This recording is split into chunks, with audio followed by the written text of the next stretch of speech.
Hi ವೀಕ್ಷಕರೇ, welcome back to Vijay cloud ಕಿಚನ್ಗೆ.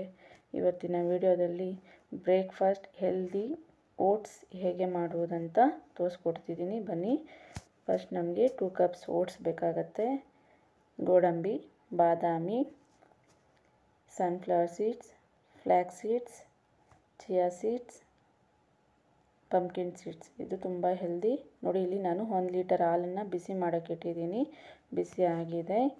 ನೋಡಿ, ನಿಮಗೆ ಎಷ್ಟು ಬೇಕೋ ಅಷ್ಟು ನೀವು ತಗೋಬೋದು ಕ್ವಾಂಟಿಟಿ. ನಾನಿಲ್ಲಿ 1 ಲೀಟರ್ ತೊಗೊಂಡಿದ್ದೀನಿ. ಬಿಸಿ ಆಗಿದೆ. ಇದನ್ನು ನಾನು 300 ಗ್ರಾಮ್ ಅಷ್ಟು ನಾನು ಸಪ್ರೇಟ್ ಮಾಡ್ಕೊಳ್ತಿದ್ದೀನಿ. ಇದು ಬೇಕಾಗತ್ತೆ. ಲಾಸ್ಟಲ್ಲಿ ನಾನು ಮತ್ತೆ ಅಲ್ಲಿ ತೋರಿಸ್ಕೊಡ್ತೀನಿ. ನೋಡಿ, ಈಗ ಮೊದಲಿಗೆ ನಾವು ಬಿಸಿ ಆಗಿದೆ ಹಾಲು, ಚೆನ್ನಾಗಿ ಬಿಸಿ ಆಗಬೇಕು. ಅದಾದಮೇಲೆ ಈಗ ನಾವು ಓಟ್ಸನ್ನು ತಗೊಳ್ಳೋಣ. ಓಟ್ಸನ್ನು ಹಾಕ್ಕೊಂಡು ಚೆನ್ನಾಗಿ ಮಿಕ್ಸ್ ಮಾಡ್ತಾನೆ ಬರಬೇಕು. ಲೋ ಫ್ಲೇಮಲ್ಲಿ ಮಾಡಬೇಕು, ಹೈ ಫ್ಲೇಮಲ್ಲಿ ಇಟ್ಕೋಬಾರ್ದು. ಈ ರೀತಿ ಮಿಕ್ಸ್ ಮಾಡ್ತಾನೆ ಇರಬೇಕು. ತುಂಬ ಹೆಲ್ದಿ ಇರುತ್ತೆ. ಈ ಸಮ್ಮರಲ್ಲಂತೂ ತುಂಬ ಚೆನ್ನಾಗಿರುತ್ತೆ. ನೀವು ಮನೇಲಿ ಈ ರೀತಿ ಮಾಡ್ಕೊಳ್ಳಿ, ಟ್ರೈ ಮಾಡಿ. ನೋಡಿ, ಈಗ ಸೀಡ್ಸ್ ಎಲ್ಲ ಹಾಕ್ಕೊಳ್ಳೋಣ. ಇದನ್ನು ಅಷ್ಟೇ ಲೋ ಫ್ಲೇಮಲ್ಲಿ ಇಟ್ಕೊಂಡು ಚೆನ್ನಾಗಿ ಮಿಕ್ಸ್ ಮಾಡ್ತಾನೆ ಇರಬೇಕು.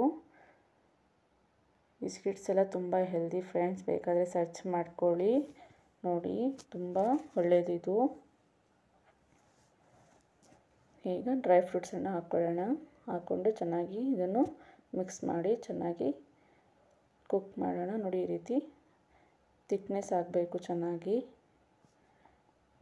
ಚೆನ್ನಾಗಿ ನಾವು ಮಿಕ್ಸ್ ಮಾಡ್ತಾನೆ ಇರಬೇಕು. ಅಟ್ಲೀಸ್ಟ್ 10-15 ಮಿನಿಟ್ಸ್ ಆದರೂ ಆಗುತ್ತೆ. ನೋಡಿ, ಈ ರೀತಿ ಥಿಕ್ನೆಸ್ ಎಷ್ಟು ಚೆನ್ನಾಗಿ ಬಂದಿದೆ. ಆಗಿದೆ ಈಗ ಇದು. ಇದನ್ನು ನಾವು ಸ್ಟವ್ ಆಫ್ ಮಾಡಬೇಕು. ಆಫ್ ಮಾಡಿ ಈಗ ಸ್ವಲ್ಪ ನಾವು ಫ್ರಿಜ್ಜಲ್ಲಿ ಇಡಬೇಕು. ಇದನ್ನು ಓವರ್ ನೈಟ್ ಇಡಬೇಕು. ನೆಕ್ಸ್ಟ್ ಡೇ ಮಾರ್ನಿಂಗ್ ನಾವು ಇದನ್ನು ಯೂಸ್ ಮಾಡಬೇಕಾಗತ್ತೆ. ಈಗ ನಾನು ಫ್ಲೇವರ್ ತೊಗೊಳ್ತಾ ಇದ್ದೀನಿ. ಪೈನಾಪಲ್ ಫ್ಲೇವರ್ ತೊಗೊಂಡಿದ್ದೀನಿ ನಾನು. ನಿಮ್ಗೆ ಯಾವ್ದು ಇಷ್ಟ ಆಗುತ್ತೋ ನೀವು ತೊಗೋಬೋದು. ವೆನಿಲಾ, ಸ್ಟ್ರಾಬೆರಿ, ಚಾಕ್ಲೇಟ್ ಯಾವ್ದು ಬೇಕು ನೀವು ತೊಗೋಬೋದು. ನೋಡಿ, ಇದನ್ನು ಓವರ್ ನೈಟ್ ಫ್ರಿಜ್ಜಲ್ಲಿ ಇಡಬೇಕಾಗತ್ತೆ. ಕೂಲ್ ಆದಮೇಲೆ ಮತ್ತು ಈಗ ನಾವು ಸರ್ವ್ ಮಾಡ್ಕೊಳ್ಳೋಣ. ನೋಡಿ, ಓಟ್ಸ್ ಈ ರೀತಿ ನಾವು ಒಂದು ಬೌಲಲ್ಲಿ ನಾನು ಹಾಲು ತೊಗೊಂಡಿದ್ದೆ ಅಲ್ವಾ, ಅದನ್ನು ನಾನು ಫ್ರಿಜ್ಜಲ್ಲಿ ಇಟ್ಟಿದ್ದೆ. ಓವರ್ ನೈಟ್ ಫ್ರಿಜ್ಜಲ್ಲಿ ಇಟ್ಟು ಈಗ ಯೂಸ್ ಮಾಡ್ತಾಯಿದ್ದೀನಿ. ನೋಡಿ, ಈ ರೀತಿ ಹಾಲನ್ನು ನಾವು ತೊಗೋಬೇಕಾಗುತ್ತೆ. ನಿಮ್ಗೆ ಇಷ್ಟ ಆದರೆ ಡೈರೆಕ್ಟ್ ಬಿಸಿ ಮಾಡದೇ ಇರ್ತಕ್ಕಂಥ ಹಾಲನ್ನೇ ನೀವು ಯೂಸ್ ಮಾಡ್ಬೋದು. ನೋಡಿ, ಈಗ ರೂಹ್ ಅಫ್ಜಾನ ಯೂಸ್ ಮಾಡ್ತೀನಿ. ಇದು ತುಂಬ ಒಳ್ಳೆಯದು ಹೊಟ್ಟೆಗೆ.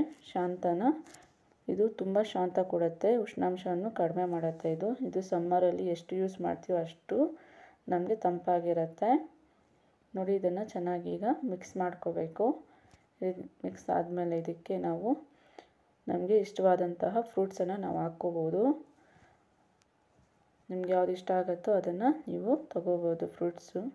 ಇಲ್ಲಿ ನಾನೀಗ ವಾಟರ್ ಮೆಲನನ್ನು ತಗೊಳ್ತೀನಿ. ನೋಡಿ, ವಾಟರ್ ಮೆಲನ್ ಪೀಸಸ್ನ ನಾನು ಈಗ ತೊಗೊಳ್ತಾ ಇದ್ದೀನಿ. ನಿಮ್ಗೆ ಯಾವ್ದು ಇಷ್ಟ ಆಗುತ್ತೆ, ಆ್ಯಪಲ್, ಪೊಮಗ್ರೆನೇಟ್, ಪೈನಾಪಲ್, ಮ್ಯಾಂಗೋ ಸೀಸನಲ್ಲಂತೂ ತುಂಬ ಟೇಸ್ಟಿ ಇರುತ್ತೆ. ಇನ್ನೂ ತುಂಬ ಚೆನ್ನಾಗಿರುತ್ತೆ. ಇದಕ್ಕೆ ಬನಾನಾ ಡಿಫಾಲ್ಟ್ ಇರಲೇಬೇಕು ಫ್ರೆಂಡ್ಸ್. ಬನಾನಾ ಸ್ಕಿಪ್ ಮಾಡುವಾಗಿಲ್ಲ ನೀವು. ಮತ್ತು ಈಗ ಲಾಸ್ಟಲ್ಲಿ ಮತ್ತೆ ಇನ್ನೊಂದ್ಸಲ ಇದಕ್ಕೆ ರೂಹ್ ಅಫ್ಜಾನ ಹಾಕ್ಕೊಳ್ತೀನಿ. ಎಲ್ಲೂ ಅಷ್ಟು ನಾವು ಶುಗರನ್ನು ಯೂಸ್ ಮಾಡಿಲ್ಲ ಫ್ರೆಂಡ್ಸ್. ಶುಗರ್ ಯೂಸ್ ಮಾಡಬಾರ್ದು ಇದಕ್ಕೆ. ಈಗ ಲಾಸ್ಟಲ್ಲಿ ಹನಿಯನ್ನು ಹಾಕ್ಕೊಳ್ಳೋಣ. ನಿಮಗೆ ಎಷ್ಟು ಬೇಕಾಗುತ್ತೋ ಅಷ್ಟು ಹನಿಯನ್ನು ನೀವು ಯೂಸ್ ಮಾಡ್ಬೋದು. ಬಟ್ ಶುಗರ್ ಹಾಕ್ಕೊಳ್ಳೋಂಗಿಲ್ಲ ಇದಕ್ಕೆ. ನೋಡಿ, ಈ ರೀತಿ ಹಾಕ್ಕೊಂಡು ನಾವು ಇದನ್ನು ಸರ್ವ್ ಮಾಡ್ಕೊಂಡು ತಿನ್ಕೋಬೋದು. ನೋಡಿ, ಎಷ್ಟು ಚೆನ್ನಾಗಿ ಕಾಣಿಸ್ತಿದೆ ಅಲ್ವಾ. ನೀವು ಮನೇಲಿ ಟ್ರೈ ಮಾಡಿ ಫ್ರೆಂಡ್ಸ್, ತುಂಬ ಚೆನ್ನಾಗಿರುತ್ತೆ. ಇದು ಸಮ್ಮರಲ್ಲಂತೂ ತುಂಬಾ ಶಾಂತ ಕೊಡುತ್ತೆ. ಬ್ರೇಕ್ಫಾಸ್ಟಲ್ಲಿ ನೀವು ಬ್ರೇಕ್ಫಾಸ್ಟಲ್ಲಂತಲ್ಲ, ಯಾವತ್ತಾದ್ರೂ ಈವ್ನಿಂಗ್ ಸ್ನ್ಯಾಕ್ಸಲ್ಲೂ ತಿನ್ಕೋಬೋದು. ತುಂಬ ಟೇಸ್ಟಿ ಇರುತ್ತೆ. ಮನೇಲಿ ಮಾಡ್ಕೊಳ್ಳಿ ಫ್ರೆಂಡ್ಸ್. ನೋಡಿ, ಎಷ್ಟು ಚೆನ್ನಾಗಿ, ಎಷ್ಟು ಬ್ಯೂಟಿಫುಲ್ಲಾಗಿ ಕಾಣಿಸ್ತಿದೆಯಲ್ವಾ. ಯಮ್ಮಿ ಇರುತ್ತೆ ಇದು ತಿನ್ನೋದಕ್ಕೆ. ಖುಷಿಯಿಂದ ಮಾಡ್ಕೊಳ್ಳಿ, ಹೊಟ್ಟೆ ತುಂಬ ತಿನ್ಕೊಳ್ಳಿ ಫ್ರೆಂಡ್ಸ್. ನೆಕ್ಸ್ಟ್ ವಿಡಿಯೋದಲ್ಲಿ ಮತ್ತೆ ಸಿಗೋರ್ಗು ಬಾಯ್ ಬಾಯ್.